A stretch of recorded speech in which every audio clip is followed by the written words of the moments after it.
2024 বিজেপিক পৰাস্ত কৰিবলৈ 2024 বিজেপিক পৰাভূত কৰিবলৈ কেনে ধৰণৰ নীতি অৱলম্বন কৰিব লাগিব আৰু ৰাইজে যে একত্ৰিত হৈ বিজেপিৰ বিৰুদ্ধে যুঁজ দিব সেই কথা আজি লুৰিণজ্যোতি গগৈয়ে উল্লেখ কৰে।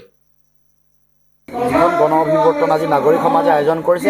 ইয়াৰ মূল লক্ষ্যটোৱেই হ'ল অসমৰ জনগণক এটা শক্তিশালী বাৰ্তা দিয়া যে আমি 2026 চনৰ বিধানসভা নিৰ্বাচনটো ঐক্যবদ্ধভাৱে যুঁজিব খুজিছোঁ।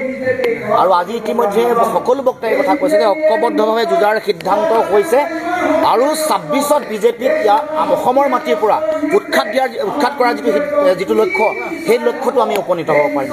অসমৰ জনগণকো আহ্বান কৰা হৈছে যে এইখন যুঁজ এবাৰ বিৰোধী ৰাজনৈতিক দলসমূহ ঐক্যবদ্ধ হোৱাৰ উপৰিও সকলো ৰাইজে ঐক্যবদ্ধভাৱে বিজেপিৰ বিৰুদ্ধে মাৰ বান্ধি থিয় হ'ব লাগিব। কাৰণ যুঁজখন সাধাৰণ জনগণৰ লগত বিজেপি বা শাসকীয় পক্ষৰ।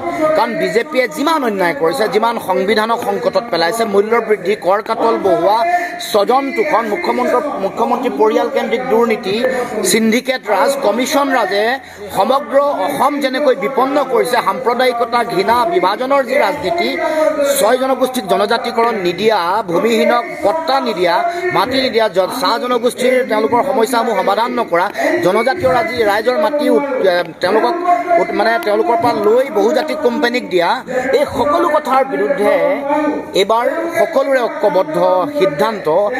আমি ৰাইজক আশ্বস্ত কৰিব খুজিছোঁ, আমি বিৰোধী ৰাজনৈতিক দলসমূহ আমি ঐক্যবদ্ধ হ'ম আৰু 26ত ৰাইজ মাৰ বান্ধি ওলাই আহক বিজেপিক অসমৰ মাটিৰ পৰা উৎখাত কৰিবৰ কাৰণে। এয়াই হ'ল মূল লক্ষ্য। এই লক্ষ্যৰ উদ্দেশ্য লৈ আজি নাগৰিক অভিৱৰ্তন আয়োজন কৰা হৈছে।